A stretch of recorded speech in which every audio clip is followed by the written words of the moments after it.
how do you build an agency that allows you to live the dream that you have for yourself, for your family, for your community, for your team, while at the same time helping your clients knock it out of the park and doing it all profitably?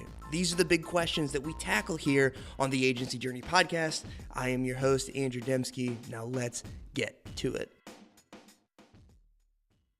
All right, welcome back to the podcast. This week, I have the pleasure of bringing on Justin Theng from ALSOF Publishing.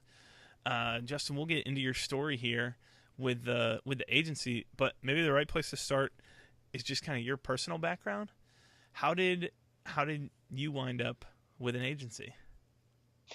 Yeah, well, you know what? I started off in traditional advertising, so I started in the digital space, and we were doing, like for Yahoo 7, like digital ads, banners. I mean, I started my own digital kind of web design company when I was 16 in Singapore. Wow. And got an international client, so straight away headed into digital. But in the ad industry, they make TV look so glamorous that I was kind of just looking for the opportunity to jump over to TV. And that opportunity ended up in a company called DDB, and worked my way up there and became the creative director and started kind of CDing on campaigns for McDonald's and Telstra and just some pretty big international brands, until I was talking to Amir, who was the chief creative officer at the time of DDB Global, and he said, look, the best that we can do as a big agency or even as a traditional agency is keep being charming at what we already do, and that is TV ads, even though we know that it needs to go digital. Yeah. But we're too big to turn the ship. So I heard that, and something in me just went, no, I can't. Right. I can't do it. So I went back into digital, and led a couple of agencies, then went consulting.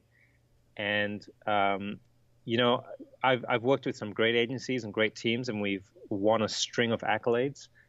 And I realized, you know what? I should probably be doing this for myself. And that's when it happened. So this like 2000, 2009, 2010 time frame? Or am I way off there? I'm trying to remember what I don't know, man. No, can't have been that early. No, 2012, probably I started thinking about it. 2013, I think, is when I started doing it on the side, and then realized this is not going to happen unless I jump both feet in. And then I think it was maybe late 2013, 2014, where I just went hell for leather on it. That's awesome. So we're three. Actually, it would have been. Sorry, you're right. It would have been 2014 because it was around the birth of my daughter. Okay, that's awesome. So let's kind of fast forward here to today. Talk to us about where the agency is at. Kind of how I think the things that kind of first come to mind when I think about like where's the agency at. Are, on the one hand, kind of the servicing model. What are the common services? Is that pretty consistent? And then obviously the other side, like operationally, how's the team set up? And we can take those one at a time. We don't need to dive into both of them at the same time. So maybe start on the servicing side. Are you largely doing inbound marketing retainers, partnerships, or is it a wide array of projects and clients? No, it's a pretty widespread because of my background, I've been able to float in and out of inbound as well as doing digital campaigns for companies. So sometimes a fast food chain would say, hey, can you do all of our EDMs for the next year or something? And that'll be a gargantuan budget because they don't think inbound. They're not thinking retainer packages, just like, look, can you do this for us? And that'll typically expand out to like loyalty programs and things like that. Then there are others that are websites and B2C marketing, and then there's your inbound side of it. Okay, wow. So servicing all those different pieces, what does, in terms of the team and the way that you've grown the agency, what does that look like to try and service all those different things going on? Right. So to do that in Australia, I couldn't have, as we call it here, bums on seats because one, it's a bit of a red ocean, and if I put bums on seats, I'm now all of a sudden like every other agency in Australia. And in Australia, if you write a brief, scrunch it up into a ball, and chuck it down the street, you'll hit an agency. Uh, so we couldn't do that from the start. So what I ended up doing was finding some good crossovers with languages. In the Ukraine and in Israel. So I hired two project managers in Israel who speak fluent Russian, exact same time zone as the Ukraine, and opened up an office of 6 designers in the Ukraine. Do you speak Russian? I do not. Okay. So my project managers speak fluent English. Okay, that's awesome. The translation, man, working with people all over the globe, it's interesting to find, like when you have that and try and match up languages that like team members speak with someone who's got overlap, and when you get a couple languages deep, it can get a little crazy. But that's awesome. Not just languages, but just expectations and definitions. Like what a creative is in Eastern Europe is not the same as what a creative is in Australia. It is just matching up, and even cultural expectations about the way people work, the way that people communicate. I think that was something. One of the guys on the team here was just kind of like walking through the differences between the way that we here in the kind of East Coast, kind of Midwest, we're in the in-between zone here in the U.S., the way that we communicate versus the way that someone in Eastern Europe communicates versus everyone's got like a different. There's some cultures that are very abrupt and to the point, and some people might take that as offensive, but really that's just the way it happens. Oh man, it's so hard to follow. I mean, it's for anyone to kind of enter this kind of model, it's not easy. It's a very relational model. You got to spend a lot of time building relationships. It's not the same as jumping onto Fiverr and getting somebody. You really got to go through a lot of difficult conversations, crucial conversations, work it out so that you guys understand each other. Yeah. And then it gets really efficient and really effective. How did you find those people initially, and then how, as a team has grown, how are you going about that? Yeah, so great question. So I mean, I've grown up internationally all my life. I've gone to international schools. I move countries every 2 years, so I've got friends all over the world. So sometimes it was just serendipity. Somebody would send me a message, and I'd get in touch. We'd chat, and there'd be instant chemistry, you know. Other times it's been friends of friends. So I've been very fortunate in that sense to have, I guess, kind of organically grown an international client base quite easily, really. Wow, that's awesome. So one of the things you've got going on right now, and we were just talking about kind of the branding for it, but is like a servicing model for other agencies through the team that you have built. You want to kind of walk us through the way that's set up right now, and then we can dive into some of the. I've got some questions around how that works and some of the specifics there, but how did that start, and what does that look like today? Okay, so how did it start? So it started, like I said, because necessity was the mother of that invention, and as the team has grown, we've added inbound specialists, HubSpot people, and now I've got a team sitting around me. We've got an office in Sydney that has grown quite considerably, as well as writers in Melbourne. We've got writers in LA and Silicon Valley. As the need arose, we found the people we needed and then hire them full time. And so where are we at today? What we've done is we've gone, well, ALSOF can't hire more account service people, and so I can't scale. This is about 2 years ago. I realized, look, I can't scale. If I hire more people, it's pointless getting more retainers and more income because I'm just hiring more account service people.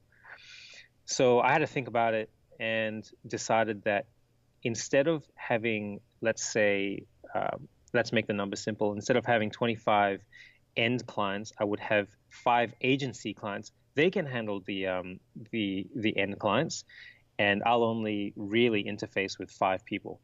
So if I have 5 agencies, they can have 5 clients each that we service, and now I have 25 clients without the need for 25 account service people. Right. I don't know if I just made a mess of explaining that, but No, it makes sense. So a couple questions I have, obviously coming out of the agency space as well, and talking with other people who have what sounds like, at least at surface level, similar models. You're basically being the back office or the operations team for an agency for their client delivery. Yeah, exactly. But so your team that you have, are there cases where, is that kind of the way that the setup happens, where you only interface with the agencies, or your folks, are your team members interfacing with the end client as well, or is it all being run through and kind of white labeled through agencies? Look, that is a great question. I recommend white labeling, but there's oftentimes like some of my more successful clients haven't white labeled. They've just pulled me straight into client conversations, at least key client conversations. For example, there might be one particular client that's so big and so just the requirement and the experience is so big that they need my kind of personal background to weigh in. They'll pull me straight into those conversations. And I'm happy to wear any hat that I need to wear in terms of brand. Like I was saying, you asked the question about the two brands, ALSOF and Inbounder. Inbounder was really set up to just service the back end for other agencies, thinking that their clients, if just to have a kind of a one layer of separation for people and their clients. Turns out they didn't care. They didn't care whether it was ALSOF or Inbounder. They really didn't mind, and it was great to have that kind of trust, which I didn't know would be there. So now we just service agencies as ALSOF Publishing. Right. Inbounder is going to wrap up as a brand, but the model's the same. Yeah. So I want to go back to something you said and dig into it a little bit more. Sure. You said you can't scale hiring more account servicing people. Yeah. And I'm curious about why that is. Obviously, most agencies are trying to scale that way. So when you say that, that's probably triggering. Like, wait, what does that mean? At least for me, that kind of triggers that. Yeah, I can't speak for other regions, right? But I know in Australia, in order to service Australian clients, you kind of need the local knowledge. You need the unspoken cultural expectations. And so that's very, very hard to do with an outsourced team.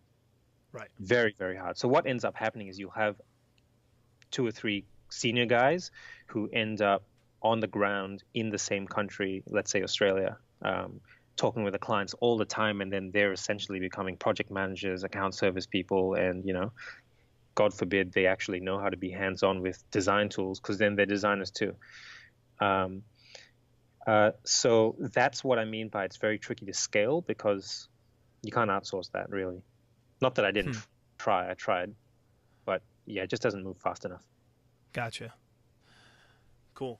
So, in terms of kind of the way that the business is set up right now, we don't need to get into obviously dollars and cents, but in terms of revenue buckets, is most of the stuff, are you seeing more traction on the sourcing through other agencies side of things, or is it more kind of some of those old legacy type of clients where you have those relationships, or on the ALSOF like end client, I guess, inbound retainers as well? Yeah, it's a good question. If you had asked me this question probably 6 months ago, I would have said it's more from the legacy clients. Mm-hmm. Don't get me wrong. I mean, we do okay in the HubSpot space. We don't show the tier that we would show if everything was coming through our portal, of course, because we use other people's portals. But we do okay there. But this model has been really, really effective for consultants or smaller shops who can't really become HubSpot partners, or for whatever reason there's some kind of barrier, either it's their size or their revenue, but they sit in very influential spaces. For example, one of my best clients sits on the Australian Marketing Institute board, huge number of contacts, resources, networks, but can't become a HubSpot partner. And that ended up being one of the biggest sources of revenue we've had. Mm-hmm. That's awesome. I do think that's an expanding space, and I think people are becoming more comfortable with it. For a while, you've had that on the supply side. People understand, I don't want to deal with everything that goes into marketing and operations and sales and everything else. I'm a specialist. I'll be a freelancer and specialize in this skill set.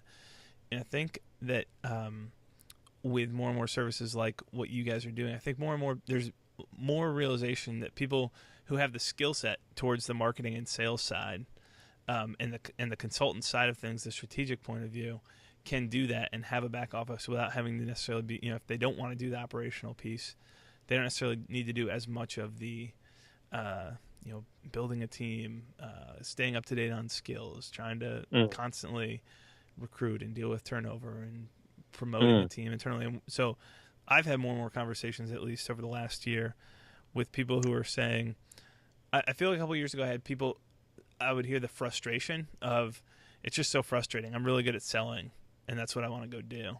And in the last year, I feel like that frustration has turned into the realization and action plan of, okay, I realized I was good at that, and then I found somebody to help augment this. And so actually embracing that role and doing that where they're able to pull in other agencies to partner together.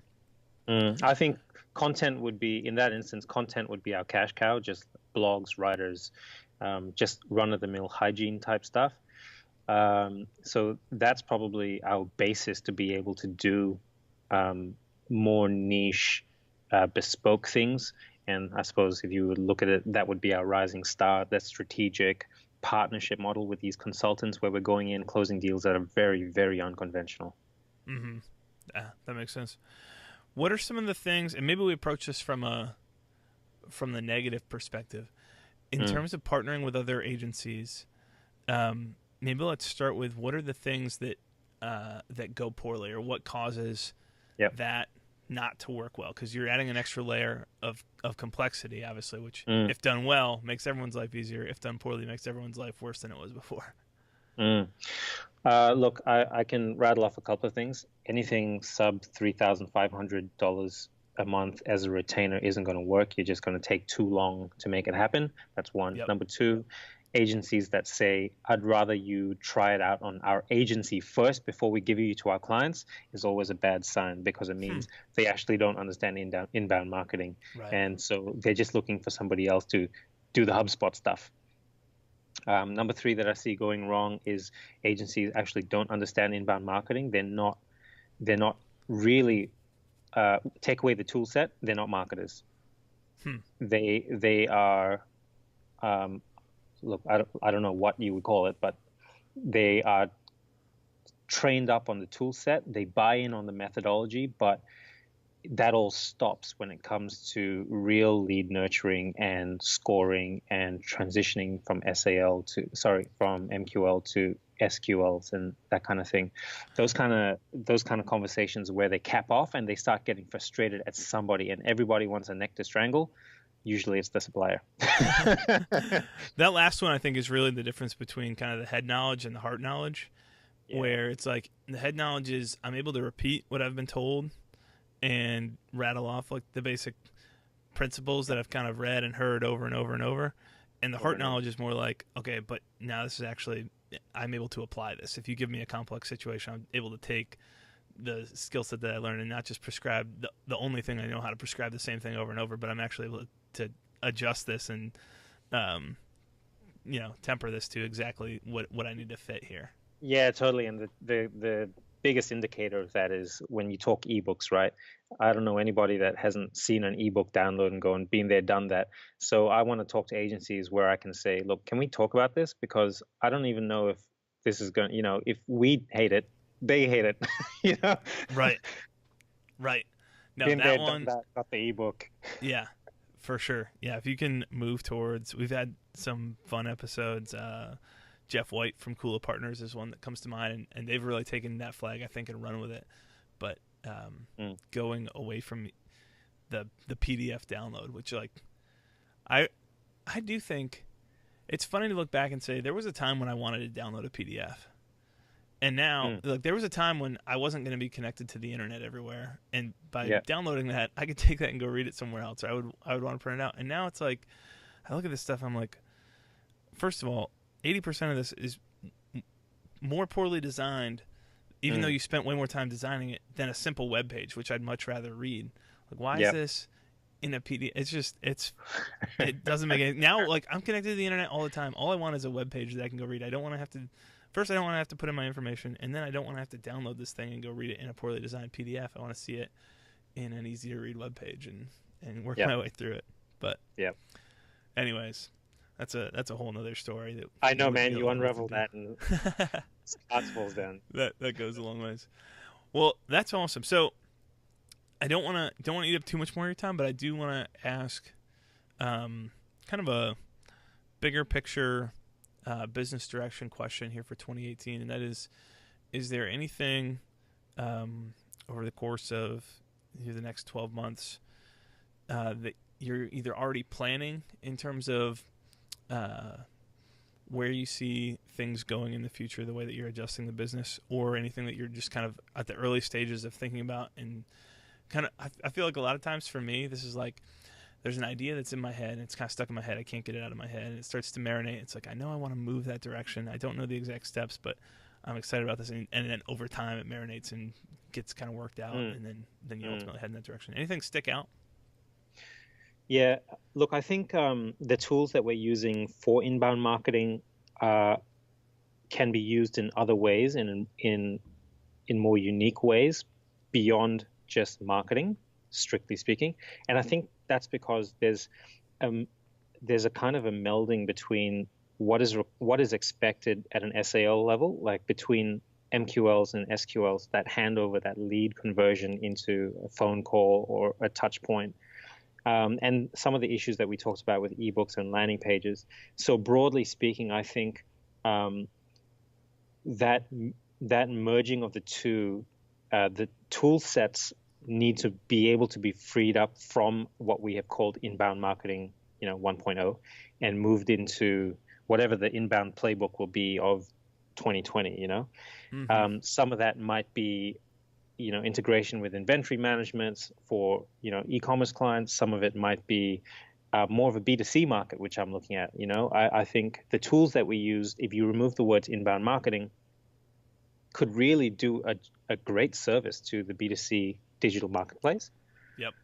Beyond just e-commerce. I'm talking about, like one of our biggest clients is an energy drink company, and it's just, we're seeing great results in personalization. For a B2B CEO to see his name on a web page, it's like, oh yeah, I've kind of seen that before. But for a consumer to see, to go to Coca-Cola's site and see his name on the Coca-Cola front pages, this is like magic.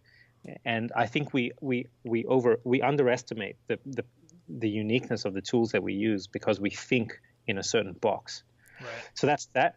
Lastly, the other thing is I'm kind of trying to move away from personas because I believe in personas, but they need to be so granular that you might as well have 50 million personas, which is why I'm going hell for leather on artificial intelligence. As soon as I can get my website to be, I'm stripping down my website. As soon as I can get it to one box where you can just talk to it and tell it what you want, and it'll come back to you with what you need, man, I'm there. Unfortunately, they haven't built it, and I don't know how to. That's awesome. And then the other thing is I'm really trying to pull AI into a lot of my client marketing. So I'm talking to the IBM Watson marketing guys. I just want to see what can be done. Right. That makes a lot of sense. And this is an area you're probably familiar with, Paul Reitzer from PR 2020, but pushing the AI for the marketing space very heavily right now as well. Yep. So he's pounding that drum, and I'm excited to see where that goes and how that, like right now, I think I'm more of an optimist than a pessimist when it comes to most stuff in tech, and with AI, I feel like I'm not as optimistic about the time frame as a lot of people are, which is probably why I won't be the person to build it. Here's the thing. So I'm talking to some of your guys that aren't in marketing. So your PwC, PricewaterhouseCoopers, your Deloittes. Yep. They're doing cool stuff. Like if you've got if you're on a Facebook photo and you're not in the middle of the photo in the group, but somebody else is, they will detect that that person is the influencer of the group, and instead of marketing to you, they're going to market to them. That's a great use of big data and artificial intelligence. So why aren't we using it? Give it to me. I want to use it. But we don't have access to that data yet. That seems like and maybe I'm just overestimating how hard it is, but it just seems like there's so many obvious use cases, but I just haven't seen it made accessible yet. So correct. It's coming at some point. They're using it. They're already using it. The time frame is, like these guys are using it. So that's awesome. Well, this is really cool just to kind of get an inside peek at the business and your thought process, some of the lessons that you've learned, Justin. Obviously, we'll link up the website in the show notes for anyone who wants to check it out. It's just alsofpublishing.com.au. Do you guys call it anything? I should know this already. Working with as many Australian agencies as we do, do you say anything cool or different other than .com.au for Australian websites? No. Is it like we say .com.au? Okay. No. There's got to be some kind of fun lingo for this. I know, right? But it doesn't exist now. Okay. I think it's just thrown away, like ALSOF Publishing.com.au. Right. There we go. Okay. Other than that, what's the best way for people to? Is there anywhere else you'd want to point people to learn about you guys, follow your journey? Look, I think we're stripping, like I said, we're stripping down on a whole bunch of things. But get in touch on LinkedIn. I think is the best. Just go straight to me. Okay. Happy to have it. There we go. That's awesome. Well, Justin, really appreciate your time, man. Thanks for sharing your story here. Thanks so much, Greg. Want more great episodes like this one? Hey, I'm Gray McKenzie, a host here on Agency Journey. I don't know about you, but sometimes I get a little overwhelmed when I find a new podcast. There are so many great episodes and great guests, it's hard to know which ones to listen to first.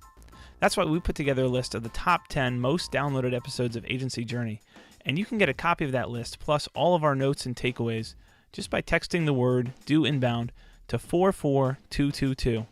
Again, that's "Do Inbound," all one word, to 44222. Standard text rates apply. You don't want to miss these great episodes. Text "Do Inbound" to 44222 now.